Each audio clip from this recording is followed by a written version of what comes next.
हमारे पूर्व मुख्यमंत्री माननीय शिवराज सिंह जी चौहान ने महिला सशक्तिकरण की दिशा में लाडली बहनों की रकम डालने के लिए मेरे से आग्रह किया। हमने कहा कि कोई योजना, ये भाजपा की सरकार की जबान रहती है, जो एक बार कह दिया वो कह दिया, और जो कह दिया वो करके दिखा दिया। दुनिया की कोई ताकत हमारी योजनाओं को रोक नहीं सकते हैं। कई सारे कांग्रेस के मित्र कहते हैं अब आप इतना पैसा कहां से लाओगे, कैसे करोगे, क्या करोगे। हमने कहा तुम रोते रहोगे और हमारे लोग काम करते रहेंगे, हम जरा पीछे हटने वाले नहीं है। जिनका काम रोने का वो रोते रहे, उनकी परवाह भी हमको नहीं है। लगातार शासन के हित के जो निर्णय लेना है, एक एक निर्णय आप अंदाज लगा लो। परसों यशस्वी प्रधानमंत्री ने साइबर तहसील के माध्यम से जो हमारे मध्य प्रदेश को सौगात दी है, अरे हमारी जमीन हमारे बाद हमारे बेटे का नाम चढ़ना हो, घर में बंटवारा करना हो, कोई किसी कारण से जमीन बेच दे या कोई खरीद ले तो पटवारी के आगे पीछे घूमो, पटवारी साहब संभालो, पटवारी साहब पकड़ो पकड़ो, नामांतरण कर दो, नामांतरण कर दो। वो नामांतरण करने के नाम पर हम सबको परेशान करते थे। हमने कहा ये नरेंद्र मोदी जी की सरकार है, ये अपनी भाजपा की सरकार है, कानून बदल दिया, अब झटके के साथ इधर रजिस्ट्री कराओ, घर बैठे नामांतरण होकर के ये सौगात हम सबको मिलेगी। ये सारे भ्रष्टाचार के रास्ते बंद करेंगे। जो जनता के हित के फैसले लेना हो, ऐसे किसी फैसले लेने में हमारी सरकार पीछे नहीं हटेगी। लगातार जनहितैषी फैसले लेते लेते एक के बाद एक, अभी हमारे अपने निर्णयों में आपने देखा होगा, अपने इसी धार के अंदर भी पीएम एक्सीलेंस कॉलेज खोला जाएगा, जिसके कारण से हमारे कॉलेज के बच्चे सभी प्रकार के अच्छे कोर्स के साथ पढ़ सकते हैं, उनकी जिंदगी बनेगी। वो नए कोर्स लेकर के अपनी जिंदगी के अंदर बहुत सारे नए आयाम को प्रवेश करा सकते हैं। बोलो पसंद है कि नहीं है? धार में कॉलेज खुलना चाहिए, खुलना चाहिए कि नहीं खुलना चाहिए? इधर से आवाज नहीं आ रही, कॉलेज खुलना चाहिए कि नहीं खुलना चाहिए? तो ताली बजाओ, पीएम एक्सीलेंस कॉलेज धार में भी खोला जाएगा। हमने सबने देखा कोविड के खराब समय में, बहुत खराब समय था, और ऐसे खराब समय में हमको एकमात्र जिंदगी बचाने का रास्ता दवाई मालूम नहीं पड़ी थी। ऐसे में जान बचाने के लिए एलोपैथिक डॉक्टर ने भी काढ़ा पी पी करके अपना इलाज कराया था। और इसी आधार पर मुझे इस बात का गर्व है, ये हमारे वनांचल के क्षेत्र में हमारी सरकार ने तय किया कि हाँ, धार, झाबुआ, यहां पर भी आयुर्वेदिक कॉलेज खोला जाएगा, आयुर्वेदिक मेडिकल कॉलेज धार में भी खोला जाएगा। ताली वाली बजा करके आनंद के साथ इसकी घोषणा का हम आनंद लें। अपने धार के अंदर ये जो सौगात मिली है, इधर वालों को आनंद नहीं आया लगता? है ताली बजा के बताओ, कॉलेज खोलना चाहिए कि नहीं खोलना चाहिए? उधर से आवाज आनी चाहिए, खोलना चाहिए कि नहीं खोलना चाहिए? धार जिले में आयोजित कार्यक्रम में शामिल हुए मुख्यमंत्री डॉक्टर मोहन यादव ने सीएम ने सामाजिक सुरक्षा पेंशन के हितग्राहियों को किस्त का अंतर एवं विकास कार्यों का पूजन लोकार्पण किया। कार्यक्रम में सीएम ने कहा कि क्षेत्र जनजाति भाई बहनों के पूर्व पक्ष में पराक्रम के लिए पूरी दुनिया में जाना जाता है। वहीं आज मैं विभिन्न निर्माण कार्यों की सौगात लेकर धार आया हूं, और वहीं कहा है कि हमारे बच्चों के हाथ में हुनर होना चाहिए। प्रधानमंत्री के नेतृत्व हमने ITI बनाने की घोषणा की है, जिसके निर्माण का कार्य आज भूमि पूजन हुआ है। अगले साल लोकार्पण करने में भी आऊँगा। आज के अवसर में नए हाई स्कूल बनाने की घोषणा करता हूँ, उसका भूमि पूजन भी मैं आगे करूँगा। बार बार नहीं भरना पड़ेगा बिजली का बिल। वहीं पीएम सूर्य घर मुफ्त बिजली योजना के तहत सोलर पैनल लगातार 300 यूनिट तक बिजली दी जाएगी। इसी कार्यक्रम में डॉक्टर मोहन यादव ने कहा कि मुझे इस बात की प्रसन्नता है कि धार का यह क्षेत्र हमारे जनजातीय भाई बहनों के पूर्व पक्ष और पराक्रम के लिए पूरी दुनिया में जाना जाता है। हर किसी के जीवन में खुशहाली आए, हम भूखे और अन्न मिले, इसके लिए भी सरकार उद्योग निवेश को प्रोत्साहित करती है। धार में सीएम की घोषणा, आयुर्वेदिक कॉलेज खोले जाएंगे। मंडला उद्यान परियोजना के मध्य से जिला में नर्मदा का पानी खेतों तक पहुंचाया जाएगा। सीएम ने कही ये बात है। उज्जैन में हुई ड्राई स्ट्रीट, प्रधानमंत्री ने प्रदेश को साइबर तहसील की सौगात दी है।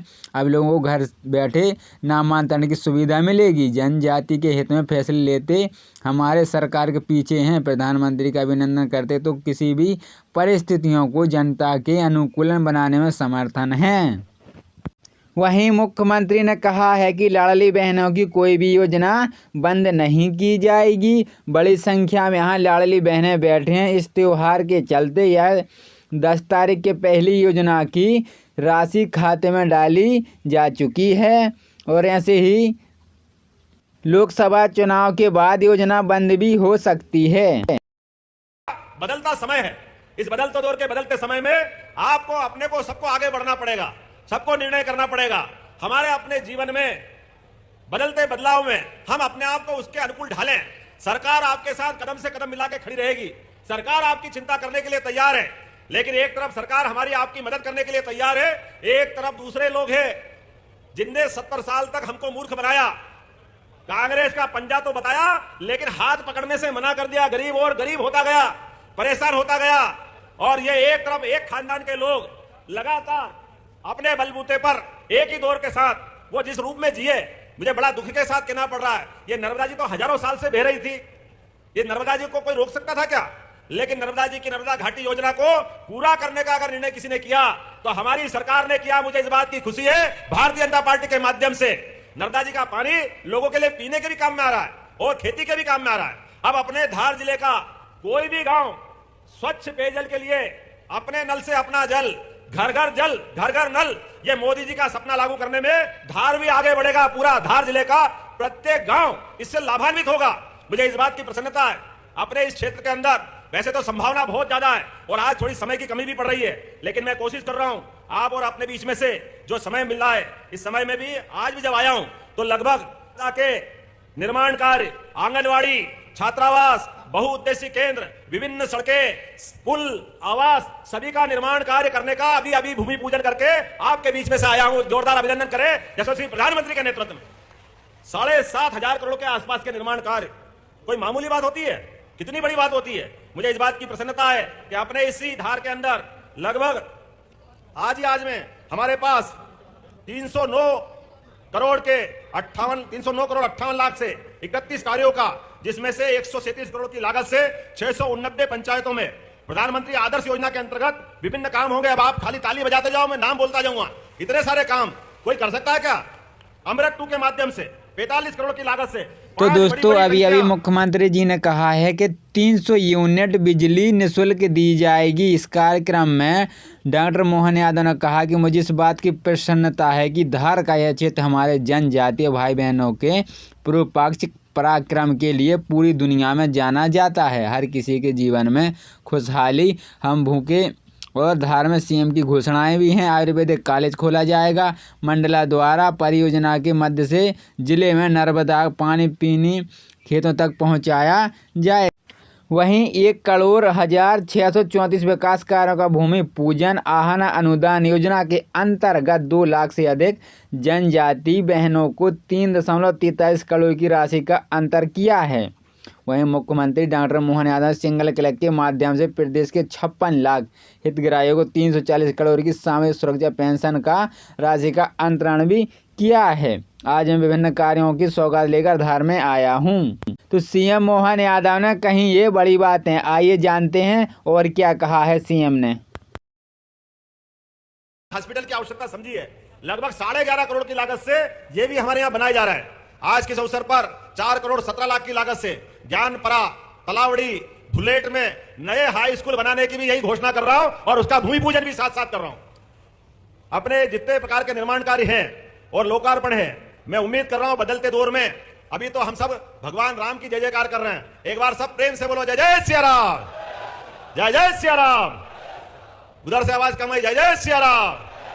अच्छा, अपने में से बताओ, भगवान राम का जंगल का आदिवासियों से 17 लाख साल पुराना संबंध है और भगवान राम के आधार पर राम राज्य चलाने की कामना कल्पना हजारों साल से हमारी संस्कृति में रही है। सुशासन की संस्कृति राम राज्य से ही आती है, ऐसा हम सबकी मान्यता है। लेकिन वर्षों तक जो वोट के सौदागर हैं, इन वोट के सौदागरों ने हमारे आराध्य के स्थान पर मंदिर का विरोध किया था। हमको भूलना नहीं है, ये वो सारे लोग हैं जो कह रहे थे भगवान राम पैदा हुए कि नहीं हुए। अरे ये हमारे आदिवासी भाई बहनों के हाथ में तीर धनुष भगवान राम का संबंध बताते हैं। मुझे इस बात का गर्व है। ये धार और झाबा में भी नहीं बोलेंगे तो कहां बोलेंगे। तीर धनुष किसी के हाथ में दे दो, अपने आप हमारी हजारों साल पुरानी मित्रता आंखों के सामने आ जाती है। वो अपना तीर और धनुष, वो भगवान राम का काल, वो वनवासी आदिवासियों के साथ प्रेम, ऐसे प्रेम के आधार पर भगवान जाने जाते थे, जिनने अपने जीते जी बड़ी से बड़ी ताकत से लड़ने का उदाहरण पेश किया। लेकिन अपने साथ वालों को नहीं छोड़ा, अपने संबंधों को नहीं भूले। लेकिन अपने इस देश में अयोध्या में राम पैदा हुए कि नहीं हुए, ये अभागे उसके पहले प्रमाण